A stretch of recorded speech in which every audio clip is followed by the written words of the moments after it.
Podcast.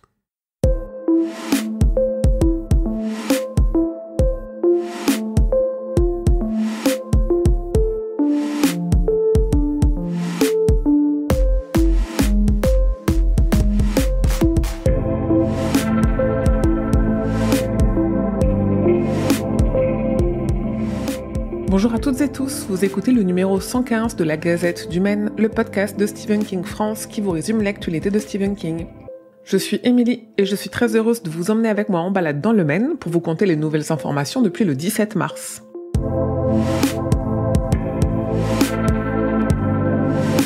Stephen King a signé 2 livres pour des enchères au profit du Transgender Law Center, une organisation œuvrant pour la défense des droits des personnes transgenres. Chacun des livres s'est vendu à plus de 2500 $, des sommes qui aideront l'organisation à mener des actions juridiques stratégiques et des campagnes communautaires pour promouvoir la justice et l'égalité des personnes trans et non-binaires.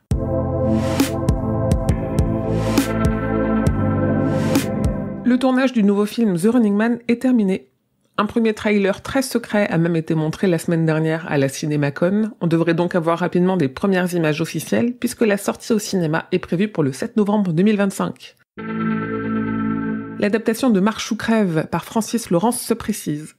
Une bande-annonce confidentielle a aussi été diffusée à la CinemaCon et a visiblement beaucoup hypé les personnes présentes qui ont vu une adaptation très à la hauteur du récit de King. La date de sortie est elle aussi désormais connue, rendez-vous mi-septembre au cinéma.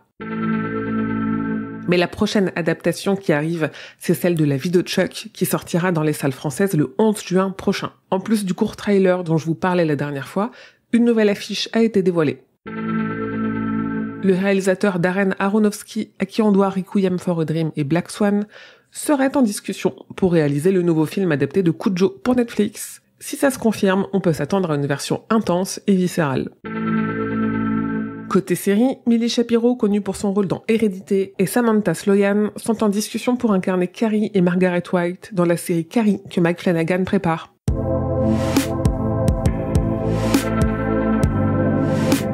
J'ai discuté avec Romain Danois d'Overlook Events qui m'a dévoilé les coulisses du concert symphonique Stephen King prévu à Paris pour Halloween.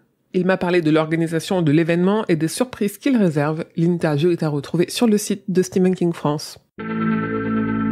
Dragon Rebound a dévoilé une magnifique édition limitée et ultra collector du roman du Maquis qu'il est possible de s'offrir si vous remplissez certaines conditions, notamment celle de pouvoir se le payer puisqu'elle coûte plus de 2500 $. Avec le podcast du Roi Steven, on a consacré 3 épisodes au roman Bazar avec Zéphiriel, du podcast La 19e Palabre, comme invité exceptionnel. Le dernier épisode dans lequel on parle jeunesse de l'œuvre, connexion dans le multivers et adaptation est disponible dans toutes vos apps.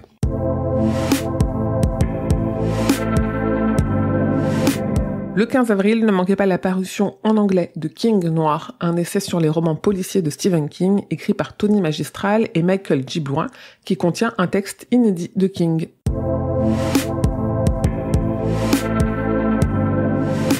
Et voilà, c'est tout pour cette gazette numéro 115.